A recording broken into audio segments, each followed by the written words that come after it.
Hey guys, and welcome back to Misha's Corner. Today I'm going to show you how to make this delicious, tender, easy to make smothered beef recipe. So let's get into it. These are the spices that I'll be using today. Y'all already know the tea. I ain't got to get into it. Y'all know the spices I use, okay? Remember, all ingredient measurements will be in my description box, so make sure you guys check that out, as well as how you can keep up with me if you prefer. So I have 2¼ pounds of beef chuck here. You can use the cut you prefer. I'm using beef chuck today. Excuse my little one in the back, but we're going to keep it moving. She's playing with her toys. So you want to mix this up really well and be liberal with your spices, even though we are going to sear this before we really get into it and start to cook it. I've been making a lot of these easy recipes lately because, I'm a mom. Hell, I gotta get the going, honey, in and out the kitchen. Or recipes that take a long time, I could just set it and forget it. Like this was one of those set and forget dishes that I made today. So once I get nice and mixed up, I just wanted to show y'all how it's nice and seasoned, honey, okay?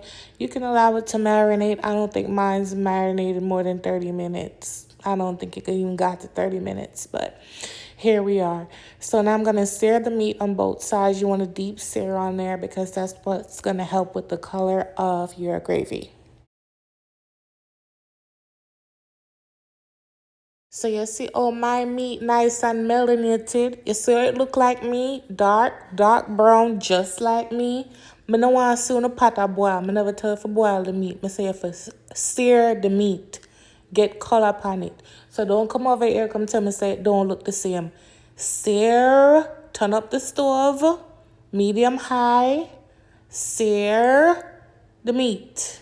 All right, see, it look just like period. And that's my baby in the back. And that's how you sear the meat, okay? So once you flip all of them over, you're going to remove the first batch because you don't want to put all of it at once. This is a lot of meat on my end anyway. It depends on how much meat you're making in this recipe, and then you want to just repeat the process until you're done.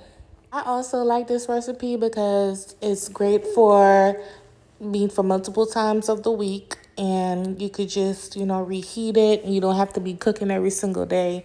And this lasted us about 3 days, so it is what it is. So now I'm sauteing down some onions, some peppers, and some garlic. Remember, this is not pepper steak. This is not pot roast. This is smothered beef, honey, okay? I think I have a pot roast recipe. If I do, I'll drop it below so you guys can see how I make that. It's not the same thing. So now I'm going to add 4 tablespoons of flour down in here. I didn't add any extra fat because there was more than enough fat from the oil that we seared the beef in and the fat from the beef. So it was more than enough. So once the white disappears from your veggies, just like I'm doing here, you're good to go. Now I'm going to add water. Now, don't come for me, okay? I didn't have no broth, so I'm using water. And I'm going to show y'all how we're going to fix that up in just a bit. So now I'm going to add my 4 cups of water to this, and just like this. But you want to add, half and half. So I added 2 cups first. I got distracted because of my little one.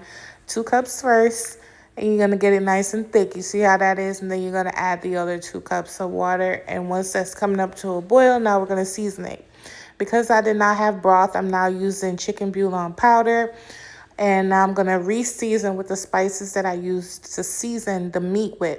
So I went back in with the Brazilian steak, the smashed seasoning, some more red pepper flakes, and that was pretty much it, child, for right now anyway. Now I'm going to add all the meat back in here, cover it, medium-low, leave it alone, and allow it to cook. Don't forget the juices in your bowl or your plate or wherever you had the meat sitting, honey. That's all flavor.